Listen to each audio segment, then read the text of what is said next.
Hi, and welcome. You're listening to the X22 Report. My name is Dave, and this is episode 570, and today's date is January 20th, 2015, and the title of this episode is U.S. Government Central Bankers Push Agenda, Ukraine Offensive Has Begun. Now, before we get started, I just want to thank all those people that email me with alternative ways of clearing up my throat, and I looked at a lot of them, tried them all out, and it seems like my throat is a lot better today. I have a little bit of a cold, but it seems like it's getting a lot better now, and thank you again for everyone sending me the emails. Let's get right into the economic collapse news. Now, we understand that Greece, they have their snap elections coming up on January 25th, and the people in Greece are worried. They're worried about capital controls. Basically, the Greek people, they remember what happened in Cyprus in 2013, when all of a sudden the banks just shut down and the people could not get their money. And they're very nervous about this. And there's also rumors that the Troika and the new Greek government, that both of them will exist for about 6 months. And 6 months is quite a long time because they'll be transferring the power, doing whatever they possibly can. And during this time, people are very nervous that something might happen during this period where they might shut down the banks and say, you know what, we don't want anyone accessing their money at this time. We're going to keep it.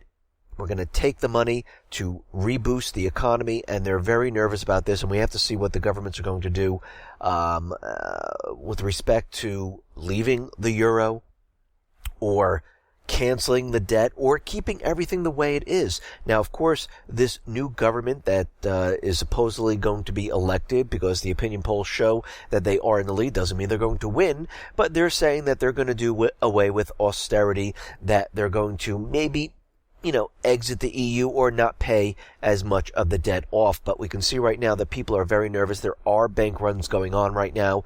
People are trying to take their money out because they are very nervous about the entire situation. Now, here in the United States, we are seeing that the economy is completely falling apart. We see that the economy, the real indicators, are separating themselves from the illusionary numbers. And really, it's getting worse and worse as every day that passes. We see that more and more companies are laying off. DreamWorks Animation, they are laying off 400 people. Frontier Airlines, they're looking to outsource 1,300 jobs. And basically what they're doing is they're getting rid of the full-time employees, bringing in contract workers. This way, they don't have to worry about health benefits. They don't have to worry about retirement. And if they need to let these people go, it's not a big deal because they're under contract. A lot of companies do this. A lot of corporations do this to make it easier, and it's a huge cost cutting for them. We see Baker Hughes. They're going to lay off about 7,000 more people. And just today we hear that Wall Street, the big banks, Bank of America, Citigroup, JP Morgan, 50,000 jobs will be slashed. The fourth quarter saw 1,000 more workers fired. The total reductions for 2014 were about 20,000 for Bank of America, 10,000 at Citigroup, and 10,000 at JP Morgan. So we can see right now that things are actually getting worse. There are more layoffs coming. They're looking at the banking industry and they're saying, yes, they are in a decline mode at this time. And we can see from looking around the world that nothing looks good. Everything looks absolutely terrible. Europe is falling apart. This is why they're going to create money to try to boost the economy up. We could see that they did this here in the United States, and they're still doing it covertly, so nobody really knows what they're doing. And we can see right now that they're doing this to steal the wealth from the people, and this is exactly what's going on. Even in the real estate market, we see that things are continually getting worse. The National Association of Home Builders, it seems that the home builder sentiment kind of missed. They printed at 57. They were expecting about 58, but it was only down 1 point. Not a big deal. But the thing about the whole real estate market is that future sales expectations tumbled to their lowest in June. So right now we see people not going out to take mortgages. We're seeing a little bump up because they're lowering the interest rates. They have the Freddie Fannie program going where you don't need anything down or 3% down. You could be a subprime borrower. And basically they're just trying to get people to come in. But what we can see is that people are just tapped out. They just don't have the funds. They don't have the jobs, especially with more and more people getting laid off. It's going to be harder to convince everyone that everything is fine. And like I said in my last report, people are starting to realize that there's actually something wrong with the economy. It doesn't make sense. I have a job, I'm putting my resume out, and there are no jobs out there. Something makes no sense, especially when they tell us that unemployment is at 5.6%. Now we see that Obama is going to give his State of the Union address tonight. And we see he's going to tell us that everything is great, that we're going to revive the economy. We're totally in a recovery, even though you don't feel it. We have a major war on terrorism, and we have to fight this terrorism. And we could see that he's going to use all of these points to convince us that everything is better now. Because, again, we've heard this before. How many times has he given a State of the Union? Many, many times since he has been elected president. And how much of it come true? Pretty much nothing. So let's look at some of the factors, and this is coming from the Economic Collapse blog, where we can see there are facts that show the middle class has actually gotten worse under Obama's reign.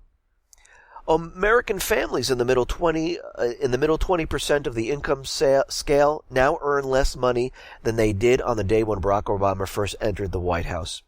American families in the middle 20% of the income scale have a lower net worth than they did on the day when Barack Obama first entered the White House. In 2008, the total number of business closures exceeded the total number of businesses being created for the first time ever, and that was continued to happen every single year since then. In 2008, 53% of all Americans considered themselves to be middle class, but in 2014, only 44% of all Americans still consider themselves to be middle class.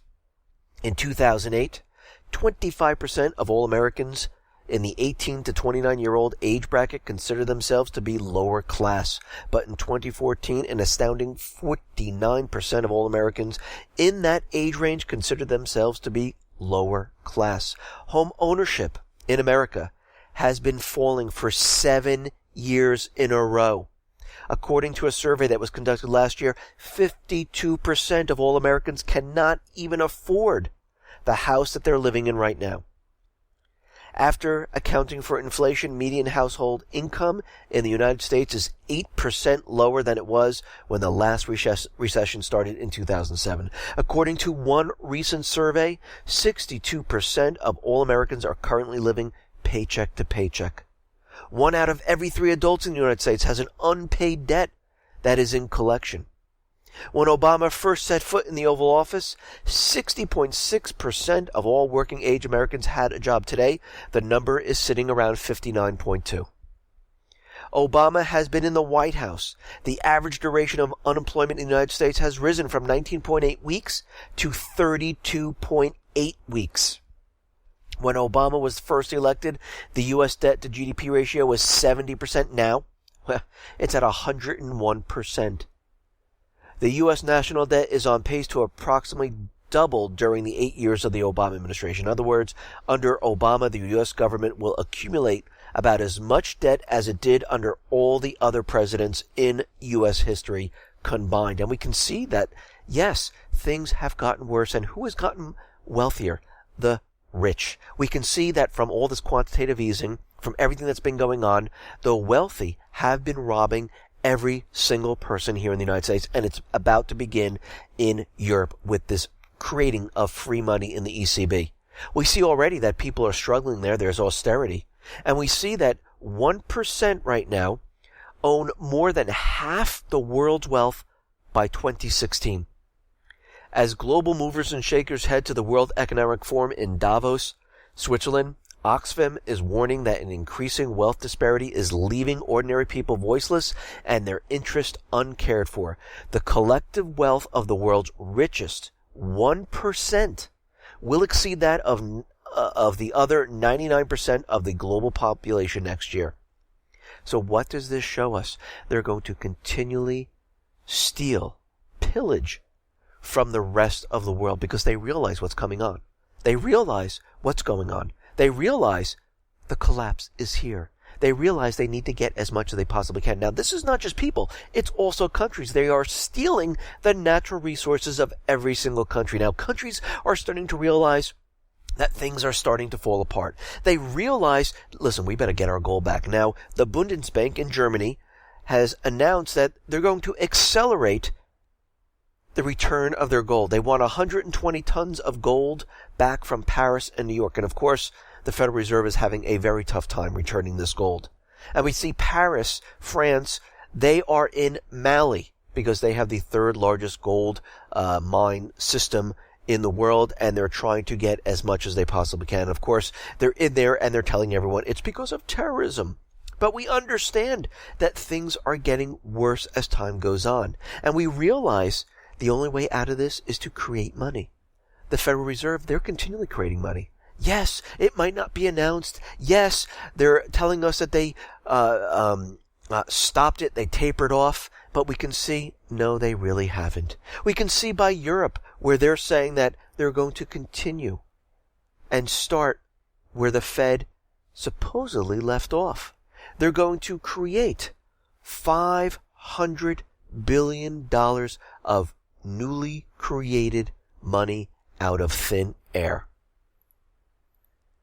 Now, Germany is completely against this. They're against stimulus. And it believes it could further agitate everything that's been going on. And yes, it will. Actually, it will make the wealthier more wealthy. They will steal everything they possibly can and pillage everything they possibly can from the rest of the people of the world, because they realize once this system collapses, they're done, but they'll be sitting on top with pretty much all the wealth. And this is exactly what they're trying to do. Now, we understand the Swiss, they depegged against the euro. And we realize that the corporate media, the governments, the Eurozone, all the central banks are at, this is absolutely terrible. This is going to be horrific. No, it'll be horrific to their system. It's terrible for them. Because what's happening now, other countries are looking at this saying, you know something, maybe we need to take care of ourselves right now. Yes, there are a lot of banks, a lot of hedge funds, a lot of investment companies that have lost billions of dollars, that have gone out of business because of this. And we can see from the central bankers, their point of view is this hurts them more than it hurts the regular person. Let me ask you, since this happened, did it affect you in any way? Do you feel any different from when this happened? Who actually lost from this? Actually, the Swiss people, it's a benefit to them. It's terrible for all the bankers, the investment people, and everyone else. But again, when we go through this collapse, it's going to be painful, a lot more painful than this. And who's going to be affected by this? That's right. You, and me. All of us. That we will feel. What just happened? We really don't feel at this point in time. Now, Russia understands that Standard & Poor's, Moody's, Fitch, all the credit rating agencies, they're all intertwined and interlinked into the central banking system. And we know that they don't give fair credit ratings. I mean, we saw it from the subprime security that they told everyone it was AAA and it was complete garbage. And Russia right now they're saying that they're going to void everything that the Western credit rating agencies are handing out. They're saying that the Central Bank of Russia will no longer use credit ratings from Standard & Poor's, Fitch, and Moody's that were assigned after March 1st, 2014. All credit ratings given to Russia companies and banks will now be at the discretion of the board of directors of the bank, according to a press statement Monday. According to the Bank of Russia Board of Directors decision, the rating date for credit institutions and their issued financial instruments, including securities, to implement Bank of Russia regulations shall be March 1st, 2014. As for other entities listed in the ordinance and their issued securities, this rating date shall be December 1st of 2014. So we can see right now, and we understand that China and Russia are creating their own credit rating agency, and they're voiding what the private Western Central Bank is saying. And we can see right now that Russia is completely separating themselves from the Western banking system. We see that Russia now is increasing their gold reserves. They have increased it by the largest amount in 6 months in December to just over $46 billion. This is the near highest since April of 2013. And we can see right now that they are dropping and dumping the Treasury bonds. For the 20th month in a row, Russia's holding of U.S. Treasury debt fell year over year. So we can see right now they are separating themselves.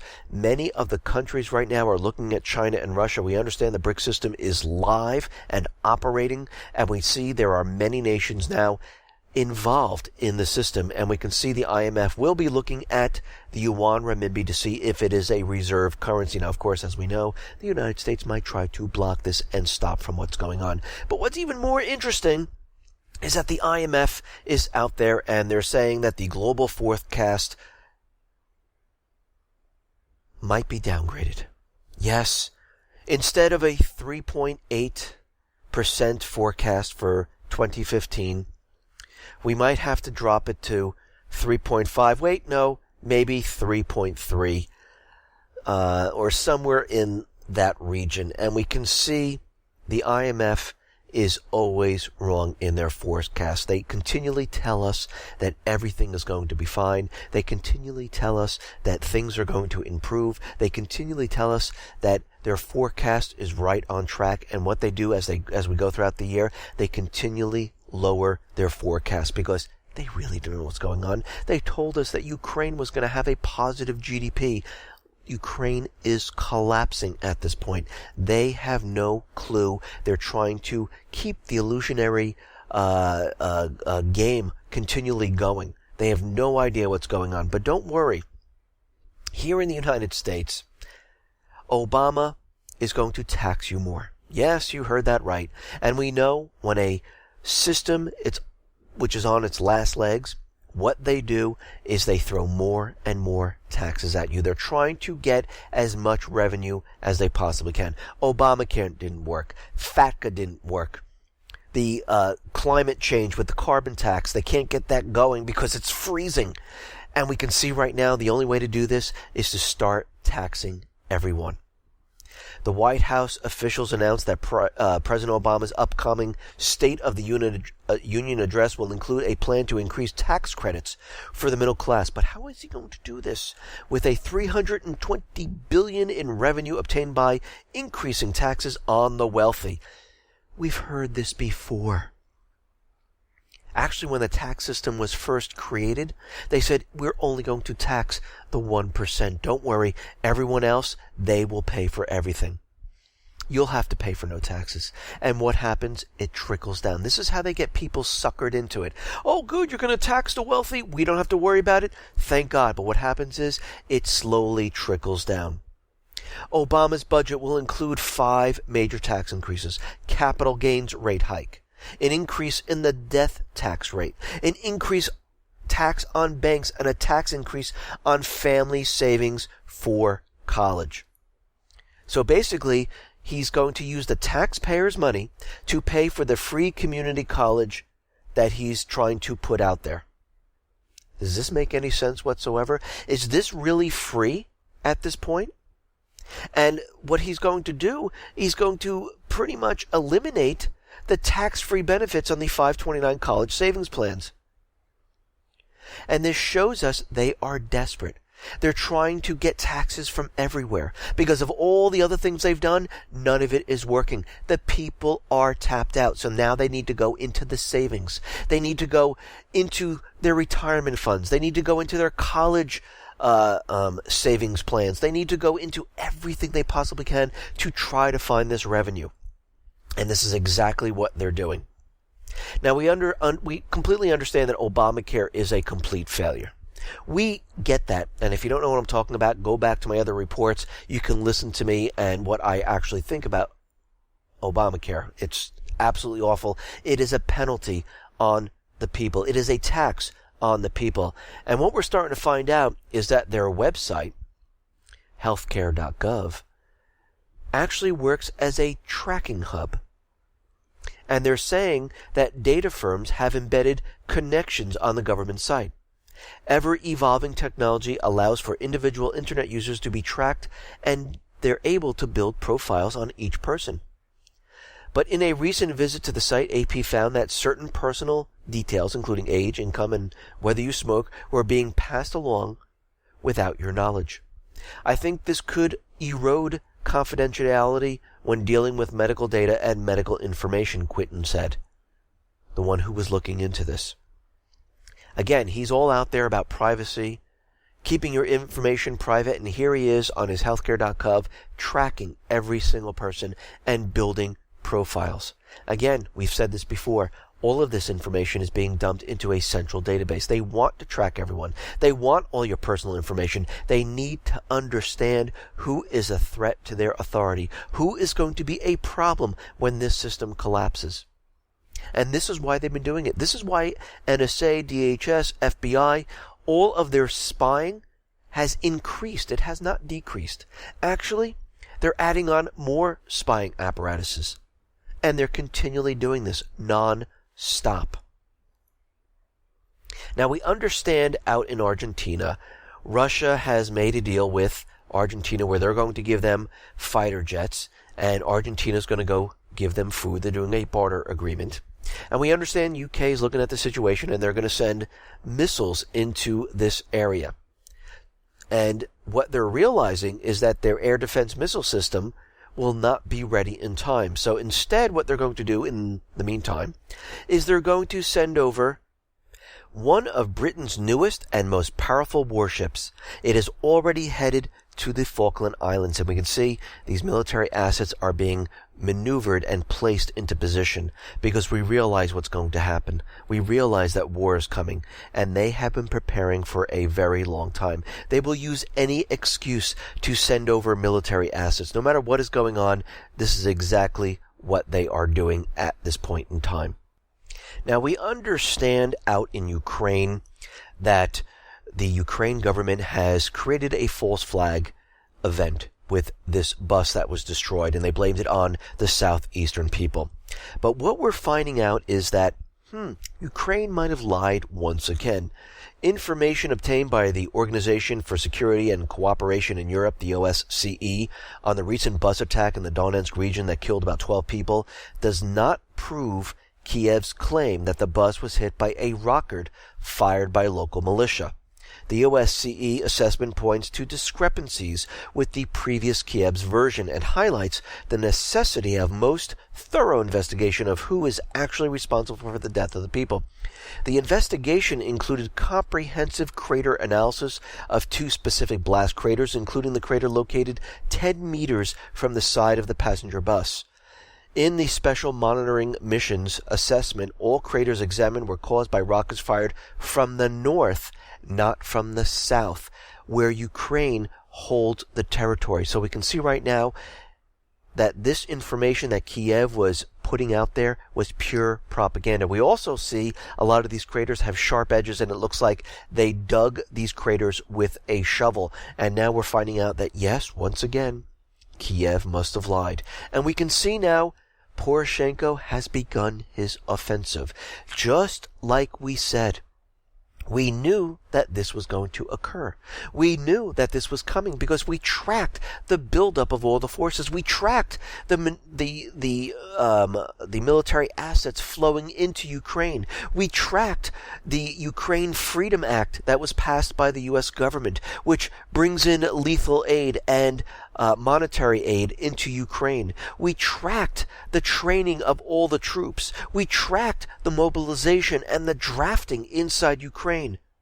We've been tracking this for a long time. We've been tracking how Poroshenko doesn't show up to a lot of these peace talks.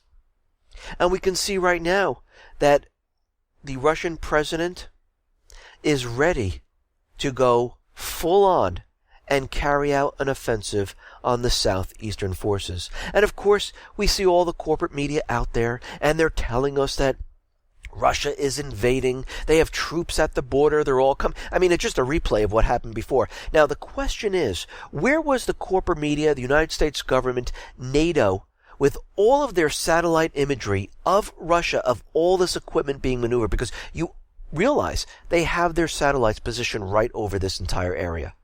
Why haven't they been reporting all of this to show that, yes, Russia is maneuvering troops into the area?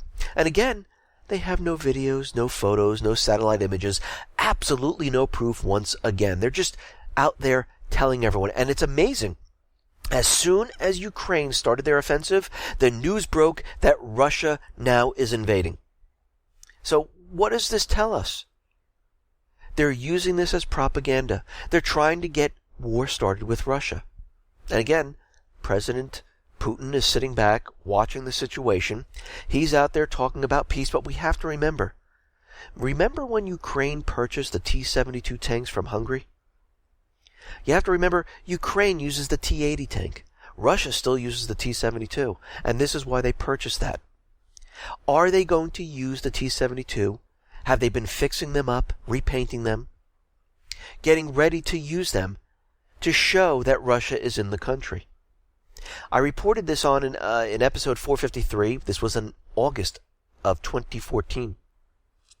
And we can see right now they're doing everything they possibly can to push their agenda for a full-on war. And we have to remember, the corporate media is out there saying they've seen 3 more Russian battalions approach Ukraine.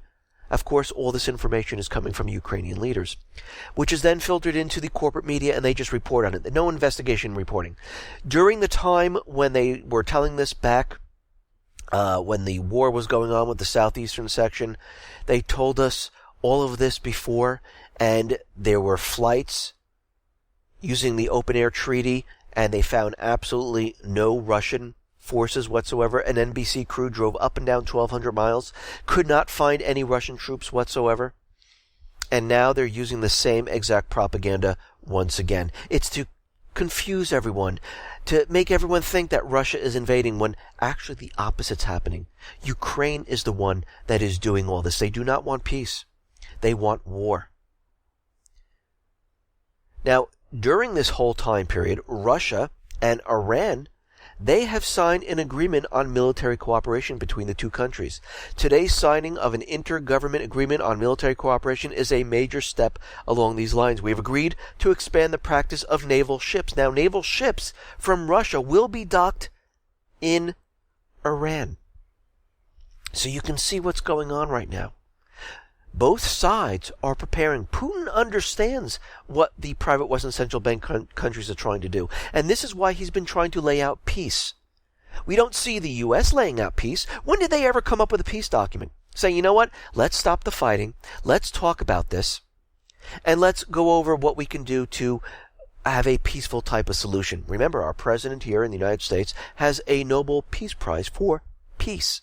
But we're not seeing this whatsoever. Right now, Kiev has blocked all transport links between Ukraine and the Lugansk area. So buses and passenger cars and all this, they cannot pass into Ukraine. Very interesting. We also understand that Poroshenko is out there, and he vowed that Kiev authorities would regain control over the entire territory of Donbass region. We will take back Donbass, he says. We will restore Ukrainian heritage, and we will demonstrate that our unity is another crucial factor in our victory. Does that sound like peace to anyone? Does that sound like he's trying to work it out? No, they do not want peace whatsoever. The Donetsk leaders are saying, and they're pleading to the OSCE task force, that they should uphold the ceasefire. This should stop. We should have a ceasefire right now. But again, there is no ceasefire whatsoever. And very interestingly, a video came out in Ukraine, and I have it posted on the X22Report.com site, of graves that were already dug in Ukraine. Rows and rows of graves. Why would they do this? It makes no sense. And you can see this on the X22Report.com site. All you need to do is go to the X22Report.com site, click on today's episode. It'll give you the full page with all the links. Scroll down and you will see the video. And I think around 30 seconds that shows you from the Ukraine grave sites, and it pans over, and then you see the rows and rows of empty graves already dug. They've been planning on this. And we have to remember, Ukraine will be out of money in 5 weeks. They had to start the offensive. They had to do this. Now, the people in Donetsk who've retaken the airport, they've said they have found hundreds of high-power explosives, and guess what? They're all American-made. M16A5 assault rifles, grenades, as well as communication equipment. So we can see right now all those military assets have already been in Ukraine, all ready for this. And we can see that Kiev is planning for a full-scale war on Donbass. They're not going to go halfway this time. They're going full tilt on the entire thing. The EU is out there, and they're not calling for peace right now in Ukraine. They're not ready to call it. The OSCE is saying that both sides, right now need to stop, and they should have a ceasefire that corresponds to the Minsk agreement. But again, if Ukraine is going to continually fire on the southeastern people, they're going to fire back. They're going to protect themselves. So this will not end. Putin says a recent escalation of the conflict in southeastern Ukraine jeopardizes the peace process and is not in line with the Minsk agreements. Russia is ready to work with the Organization for Security and Cooperation in Europe to make sure Ukrainian forces and independent supporters observe the ceasefire, but I don't think they're going to observe this whatsoever. And what's even more interesting, and how we know they're not going to stop fighting anytime soon, representatives of the U.S. Army Command will arrive in Ukraine in the coming days. Ukraine military announced. The visit comes as Kiev forces have launched a large-scale offensive on the militia positions in the southeastern of the country. This week, a delegation from the U.S. Army Command, headed by Commander of U.S. Army Europe Lieutenant General Hodges, will arrive in Ukraine. The get-together will be dedicated to the issues of military cooperation between Ukraine and NATO, as well as plans to reform the Ukrainian armed forces and the evaluation of the situation in the area. At our military centers, about 100 people per week are being prepared in line with the accelerated NATO weekly program in military professions such as gunner, machine gunner, and others. So what is the U.S. military doing in Ukraine? They're training, getting ready, helping them go after the southeastern people, and then eventually go after Crimea. So you can see this is definitely building up, and guess what? There will be no peace. They're going to try to bring in Russia. They want this war started. They have war started up in Ukraine with Russia. This is what they're trying to do. We have the Islamic State in the Middle East, and then we have in Africa, China, and the United States. So you can see how this is all building up. And you have to remember that they're trying to tell us that the Islamic State hacked into the news feeds of like the New York Times and many other publications to let us know that World War III has started. So we can see right now, they're giving us information. They're telling us they are starting World War III. Now, Poroshenko, he is out there and he's saying Ukraine will no longer need Russian gas in 2 years. Why would he be saying this? Well, they've just signed a gas-linked deal with Poland. The interconnector will give Ukraine access to LNG terminals already built in Lithuania and Poland. It would also provide Ukraine with access to Germany's gas market, which is one of the biggest and most active ones. And you can see right now they're trying to get off of Russia's gas in the area. Now, I know we've had this story about Russia cutting off the gas, limiting gas, and they wanted the people down in the region to use the pipelines in Turkey. Well, it looks like the Russian gas company Gazprom and the Ukrainian gas company, they're saying there is no stoppage of gas right now. If Europe wants to use the gas coming out of Turkey, they should do so because the gas will be stopping in this region in the future. And right now they're saying that gas has not stopped. It's continuing, and they're saying the information circulated in the media that Russian gas has stopped going to the EU through Ukraine dates back to 2009 and has nothing to do with the current situation. And both Ukraine and Russia gas companies are saying no, gas is flowing at this point, and what they're saying is absolutely not true. Now we see in the Middle East things are really starting to heat up. We see in Yemen, the people of Yemen have overthrown the presidential palace, and now they are controlling this area. The militants have taken control of security checkpoints surrounding the presidential palace, They're saying that the group is guarding the presidential palace from potential looting. They're not here to occupy it, and they're protecting it at this time, but they do have control of the entire situation. And it looks like the people are definitely taking back Yemen, just like the people were taking back Libya. Right now, what we're seeing in Libya is that there's a ceasefire right now, and they're going through peace talks, trying to have a unity government. But I don't think this is going to work because, as we know, the central bankers, they don't really want a unity government. They want control over the entire country, because once the unity government says, you know something, maybe we should sell the oil not using the U.S. dollar, this is when the problem comes in. And they know they won't be able to control the entire government because there will be that little voice from the people in the government, and they'll do whatever they can to push them out. Once the people see this, they will then fight back, and there will be no ceasefire. And we've seen this time and time again. Now, Israel has bombed the Syrian Golan area, and of course, this is an act of war. Every time a country flies in, doesn't matter if it's drones, helicopters, planes, and they bomb a sovereign nation, that is an act of war. And we can see right now this is exactly what's going on.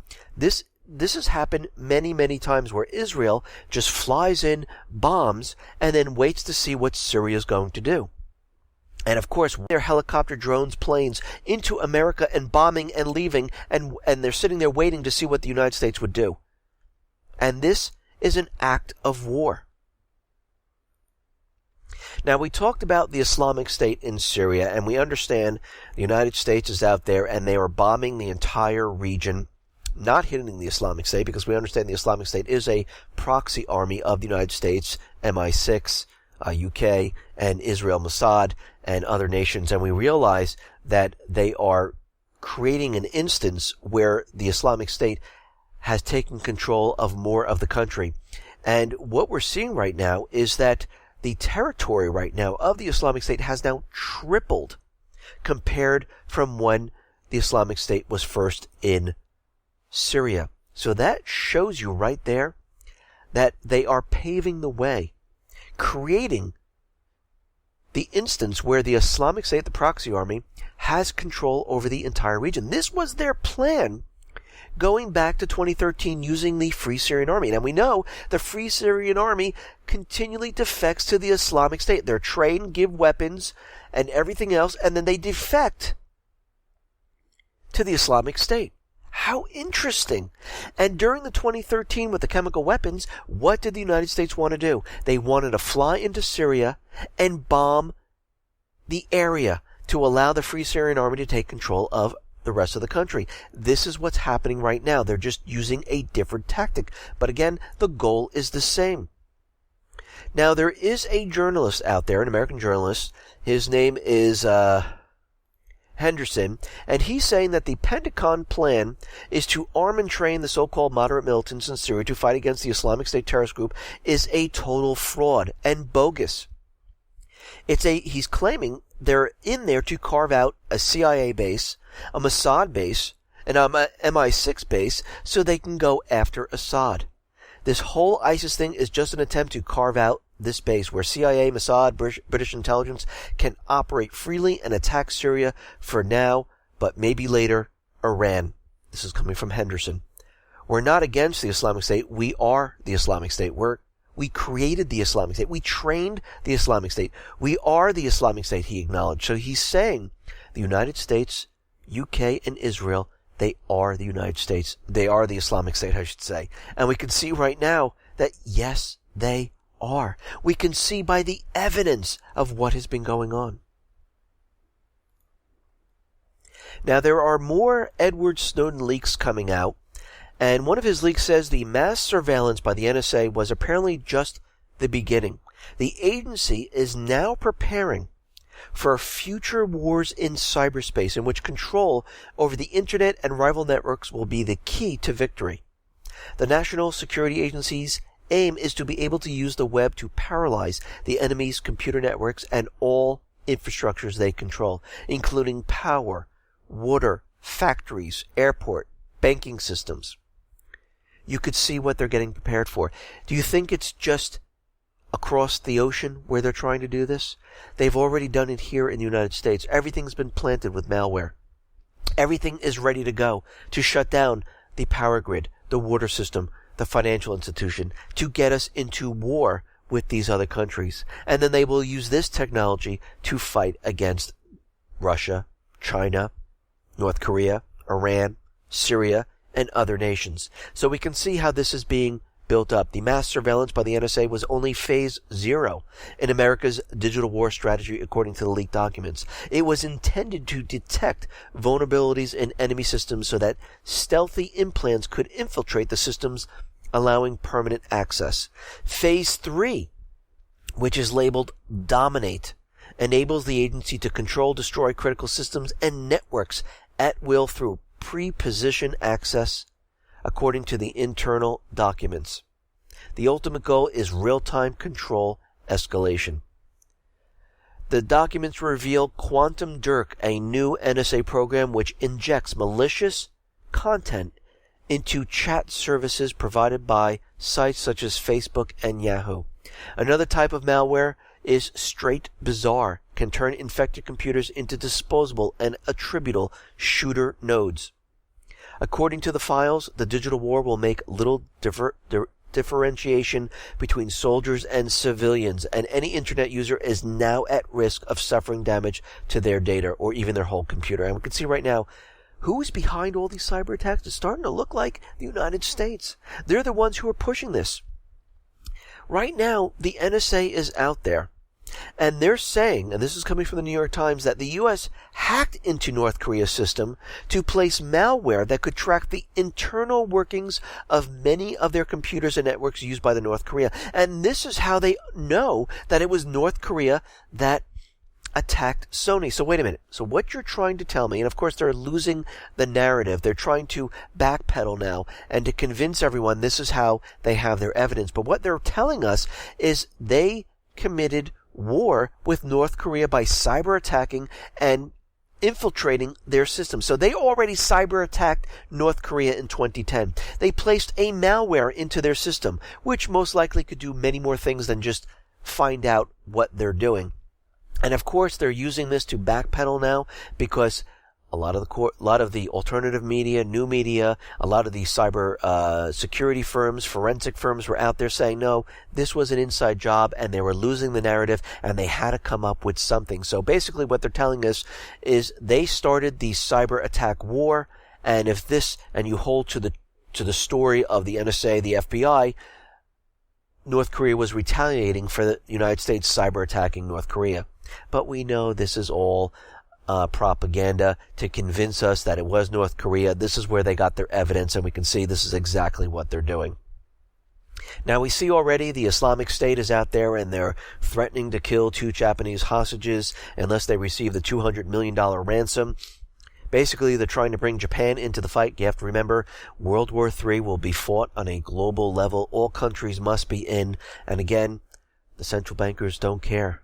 They don't care about World War III. They only care about shifting the blame off of them and then restarting the system when it's all over. They're going to hide in their bunkers. They're going to disappear for a while, but they will be funding both sides in the controversy, and they will make a fortune off of this. But we have to stand up during this period, and when war starts or when the event occurs, we need to stop it at this point and say, we know what you're doing. Here is the proof. And we need to show everyone by the millions. This will be our time. Algeria is out there. And Algeria plans to establish a network to monitor the flow of nuclear material along its borders. Officials said the government has approved a plan to install equipment to inspect incoming goods for radiation. They said the equipment would be installed at borders post amid concern that Al-Qaeda, or the Islamic State, or they're one and the same, could be smuggling nuclear or radioactive material through Algeria to such states as Mali or Libya. How interesting they picked these 2 areas. Officials said Al-Qaeda and the Islamic State were believed to be seeking to acquire nuclear equipment, including uranium. They said Algeria might serve as a way station for smuggling efforts to these 2 countries, Mali and Libya. So we can see right now what they're doing. They're using the propaganda to convince everyone that they're going to have a nuclear weapon. And we can see that There's stories out there that, yes, maybe Chicago, New York, might be hit with some type of nuclear weapon. We can see that because of what has been going on in Paris, in Canada, in Australia, that they can easily blame this on the Islamic State, Al-Qaeda, the Muslims. This is what they're trying to do. They're trying to make people take sides. They're trying to convince everyone that Muslims are evil. No, they're not. Actually, the governments of these nations, they're the ones who are doing this. The central bankers, they are the ones who are doing this. Those are the evil people. Those are the ones pushing us into this world war. Those are the ones who are trying to convince the majority of the world that we need to go to war. We will have to stop them. This is our job. This is what the people are about. The people need to come together, not here just in the United States, in Europe, in Canada, in Australia, everywhere. We need to come together and ban and say, you know what? We know what you're up to. We understand these are all false flag events. We understand because here is the evidence. We show the videos of no blood. We show how things don't make sense. And I hate to say this, you have to convince us a lot better to go to war than the ridiculous information you give us. These beheading videos are staged. All of this is fake, and we're not going to war for you. Actually, what we're going to do is we're going to relieve you. We do not want the central bank. We would like to remove those government officials who do not work in the best interest of the people, which is most of them. And we will replace you. And we will set up new laws that say, guess what? You cannot receive any type of outside donations to your campaign. You're not allowed to receive any money whatsoever. You're not allowed to receive anything from lobbyists. Everything that is passed through Congress, through the executive branch, has to be for the people. Period. There's no additional riders on the bills. It's one bill, that is it. You can't hook anything to it. Every single congressman has to sign off that they read it. Not by pushing a button, by their signature, by a contract, that they actually read it. So we can hold them accountable. And we will have to come together as a people eventually to stop what is going on. Listen, everyone, thanks a lot for listening. Be well, be safe, and especially be prepared. Thanks a lot.